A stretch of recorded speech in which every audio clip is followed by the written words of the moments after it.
Good morning, नमस्कार, सत श्री अकाल, अस्सलाम वालेकुम। मैं Asif Khan, loud India TV में आप सभी का स्वागत है।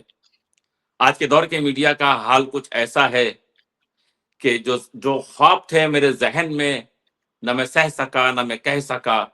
जो कलम मिला, वो बिका हुआ, जो ज़ुबान मिली, वो कटी हुई। लेकिन हमारे साथ संतोष भारती जी मौजूद हैं। संतोष भारती जी, लाउड इंडिया टीवी में आपका स्वागत है, जो कि अपनी बात बहुत ही बेबाक तरीके से रखते हैं और किसी का दबाव अपने ऊपर महसूस नहीं करते। संतोष जी, हम आज बात करेंगे मुंबई के महानगर चुनाव के मुतालिक, बीएमसी के चुनाव के मुतालिक महाराष्ट्र पर, जहां पर बीजेपी अव्वल नंबर पर आई है, सेकंड शिवसेना, थर्ड शिंदे शिवसेना और चौथे नंबर पर कांग्रेस। और हम चाहकर भी एमआईएम को नजरअंदाज नहीं कर सकते। हम पसंद करें ना करें, लेकिन नजरअंदाज नहीं कर सकते। तो आज नगर निगम के चुनाव पर हम आपकी राय जानना चाहेंगे। देखिए, नगर निगम का चुनाव या कोई भी चुनाव लोगों के जी। लोग जो चाहते हैं, अगर उसके खिलाफ नतीजे आते हैं, तो फिर माना जाता है कि इलेक्शन रिग हुआ।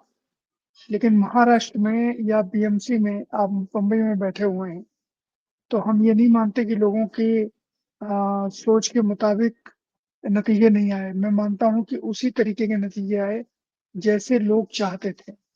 क्योंकि पिछले 25 साल से या शायद 26 साल से बीएमसी के ऊपर शिवसेना का कब्जा था, उद्धव शिवसेना का।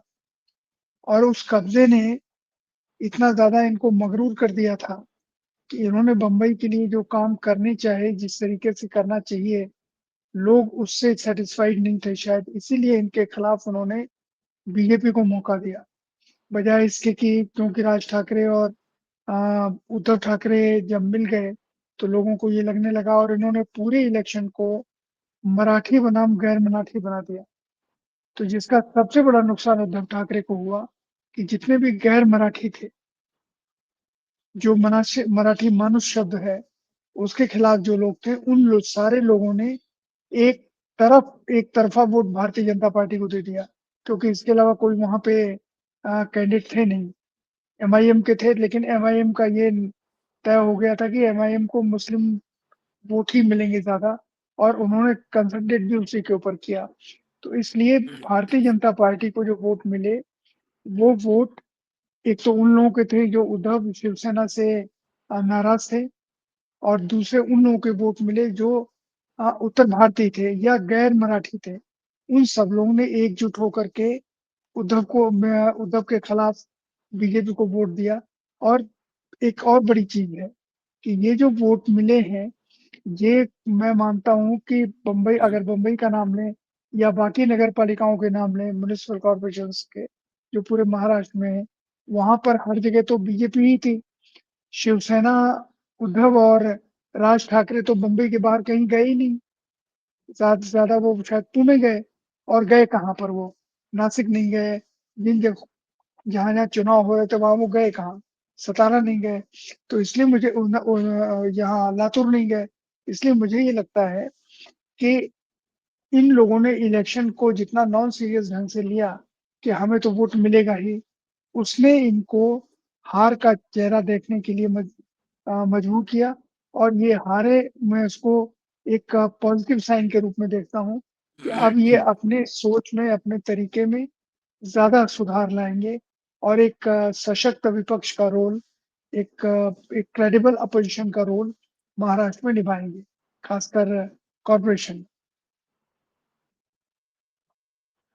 जी। ये जो इस बार उद्धव ठाकरे और राज ठाकरे, दोनों ठाकरे ब्रदर्स साथ में आने का कुछ नुकसान तो उद्धव ठाकरे को जरूर हुआ होगा मुस्लिम वोटों को लेकर। अभी तो आप देखें, क्योंकि मुस्लिम वोटर तो पहले भी इन लोगों के साथ नहीं था। ये लोग जिस तरीके की पॉलिटिक्स करते थे और जिस तरीके से हिंदू हिंदू हिंदू करते थे, उसमें मुस्लिम वोट ठाकरे को, दोनों ठाकरे इसको मिलना मुश्किल ही था। मुस्लिम वोट जा सकता था या तो कांग्रेस के पास, या जा सकता था समाजवादी पार्टी के पास, अबू आदमी के पास, या जा सकता था एमआईएम के पास। एमआईएम की लीडरशिप मुस्लिम वोटों के हक में जिस तरीके से बोल रही थी और कह रही थी कि एक मुसलमान भी या पठान भी यहाँ पर बन सकता है मेयर बम्बई का। उसने मुसलमानों को बहुत मुतासिर किया और मुसलमानों ने अपना रिप्रेजेंटेटिव उन्होंने ना कांग्रेस को माना और ना उन्होंने समाजवादी पार्टी को माना। मुझे पता नहीं है, आप बताइए पता करके, क्या समाजवादी पार्टी को वोट मिले भी कि नहीं मिले वहाँ पर कॉर्पोरेशन में? तो मुझे लगता है कि शायद वोट नहीं मिले हैं, नहीं तो उनका कहीं न कहीं नाम दिखाई देता। तो कुल मिला के एमआईएम को ही मुस्लिम वोटर्स ने अपना रिप्रेजेंटेटिव माना और उन्हें शायद काफ़ी 6 या 7 सीटें मिली हैं या ज़्यादा मिली हैं, मुझे नहीं पता। लेकिन एमआईएम को सीटें मिली हैं। एमआईएम कांग्रेस के बाद का की पार्टी है बम्बई में, महाराष्ट्र में।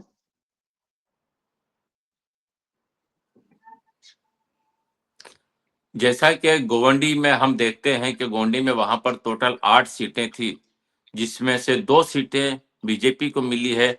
और जो वहां पर समाजवादी का गढ़ माना जाता था, वहां पर 8 में से 6 सीटें जो हैं वो आई हैं एमआईएम की।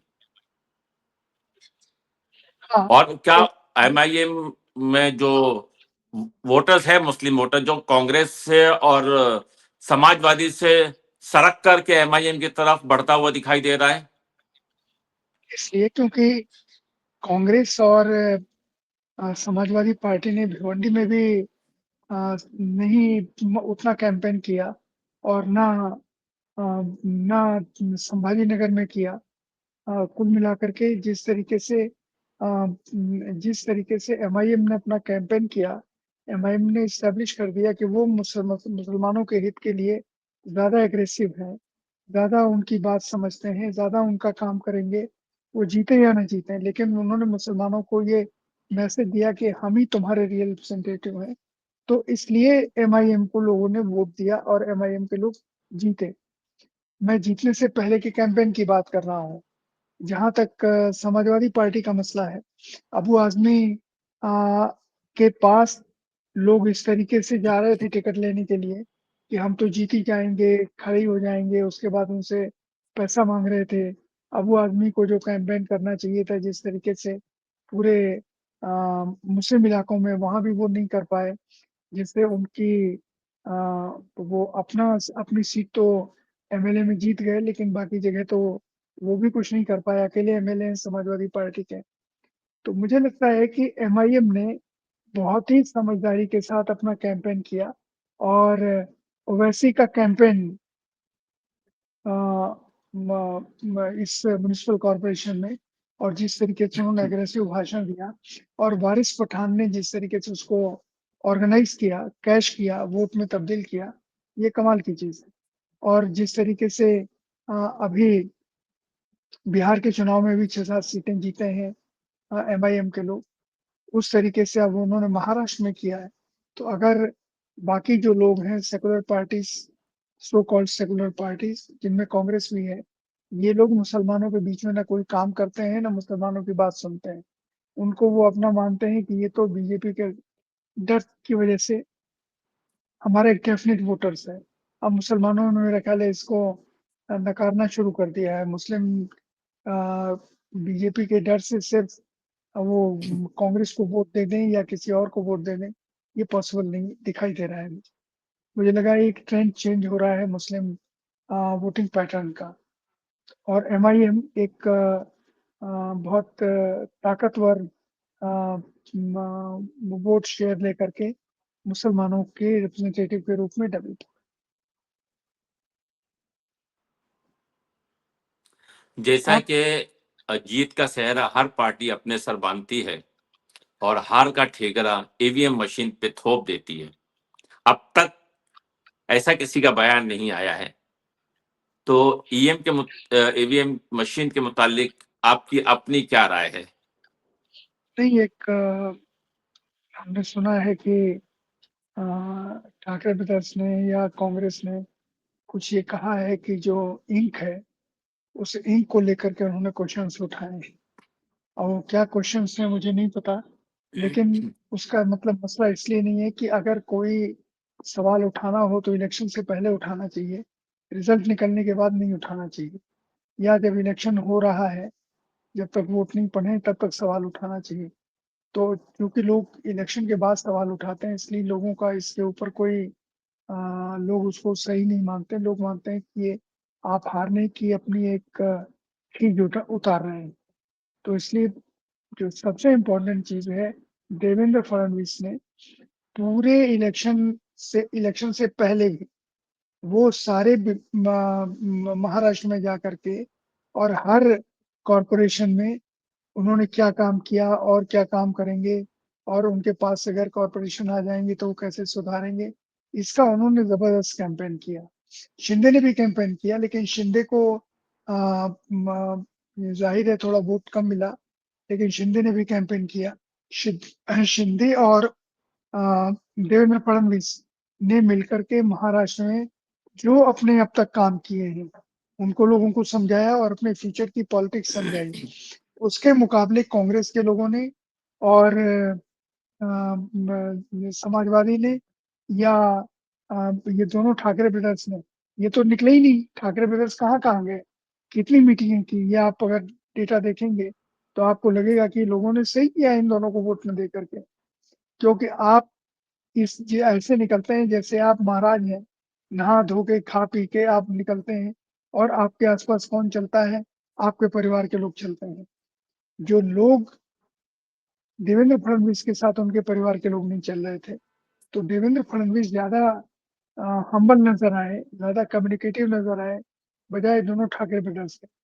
तो इसलिए बम्बई के या महाराष्ट्र के कॉरपोरेशन के रिजल्ट को लेकर के और फिर जिस तरीके से अजीत पवार और शरद पवार ने मुलाकात की, आपस में एक हुए, वो भी लोगों को नहीं समझ में आया कि आप पॉलिटिक्स में तो अलग हैं। आप इसमें महाअघाड़ी के साथ हैं, ये महायुति के साथ हैं, तो दोनों मिलके कैसे इलेक्शन लड़ रहे हैं? लोगों को बेवकूफ समझने की अ, अगर ये आदत जारी रही, तो जो शरद पवार का हाल महाराष्ट्र की पॉलिटिक्स में हुआ है, वो बहुत सारे लीडर्स का हो जाए।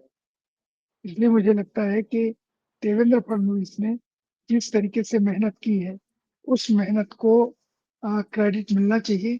वो भारतीय जनता पार्टी में हो या जहाँ भी हो, उन्होंने जी जान से मेहनत की और उन्होंने पहली बार कॉरपोरेशन में जो जीत हासिल की है, उसका पूरा का पूरा क्रेडिट भारतीय जनता पार्टी को नहीं जाता, देवेंद्र फडणवीस को।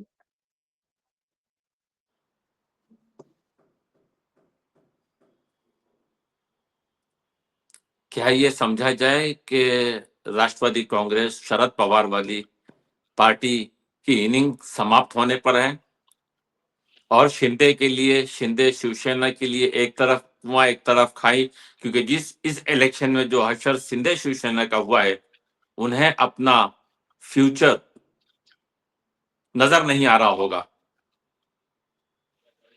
नहीं, देखिए शिंदे, मैं ये नहीं, देखिए पॉलिटिक्स में कभी किसी की इनिंग समाप्त नहीं होती।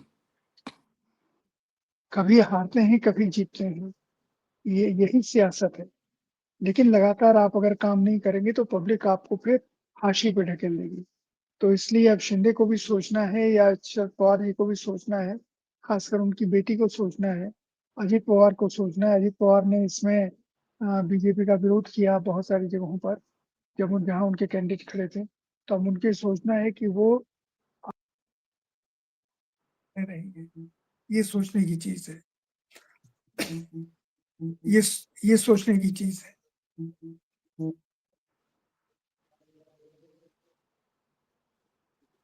तो इसलिए इसलिए मुझे ये लगता है कि आ, इलेक्शन में हर एक के लिए मौका है। सवाल सिर्फ इतना है कि आप पब्लिक के कितने से मिलते हैं, आप कितने ह्यूमन हैं, कितने हम्बल हैं, ये बहुत असर करता है। तो ये, लेकिन इस चुनाव ने महाराष्ट्र के साथ-साथ देश के दूसरे हिस्सों में भी लोगों को समझाया, बिहार में भी समझाया कि अगर आप पब्लिक के प्रति हम्बल नहीं हैं, पब्लिक की बात नहीं सुनते हैं और जब चुनाव नहीं होता है, उस समय अगर आप लोगों से नहीं मिलते हैं, जो ठाकरे ब्रदर्स का या खासकर उद्धव जी और उनके बेटे का था, राज का भी था, कि जब चुनाव नहीं होता है, तब फिर आप लोगों से नहीं मिलते हैं, उनकी बात नहीं सुनते हैं और जब चुनाव आता है तब आप लोगों से मिलते हैं तो ऐसे मिलते हैं जैसे आप महाराज हैं, आप राजा हैं, ये सब आपकी प्रजा है। तो इसलिए राज ठाकरे को तो अ, बहुत ही ज़्यादा नुकसान हुआ, लेकिन उद्धव को जो नुकसान हुआ है, वो उद्धव ठाकरे को अपनी पूरी सियासत के ऊपर सोचना चाहिए कि क्या करेंगे। तो इसलिए मुझे लगता है कि ये चुनाव महाराष्ट्र में भारतीय जनता पार्टी के लिए भी सबक है कि लगातार मेहनत करने से फ़ायदा मिलता है और उद्धव ठाकरे के लिए भी सबक है और एमआईएम के भी लिए सबक है और सबसे ज़्यादा सबक है अबू आज़मी के लिए। अब जब आपके यहाँ वोटिंग अ, पैटर्न की खबर आएगी कि किसको कितना प्रतिशत वोट मिला, तब और ज़्यादा बात क्लियर होगी कि एमआईएम को कितना प्रतिशत वोट मिला, समाजवादी पार्टी को कितना प्रतिशत वोट मिला, कांग्रेस को कितना मिला और उद्धव और राज ठाकरे को कितना वोट मिला और सबसे ज़्यादा बीजेपी को कितना परसेंट वोट मिला। तो जी वो बताएगा कि आप सीटें भले ही नहीं जीते हों, लेकिन अगर आपको वोट परसेंटेज ज़्यादा है, तो आपके लिए आशा है। लेकिन अगर वोट परसेंटेज भी कम है और सीटें भी नहीं हैं, तो फिर बहुत परेशानी उन दलों को आएगी, जो उस घेरे में है कि जिनको ना वोट परसेंटेज में उनके साथ है और ना सीटें उनके साथ है।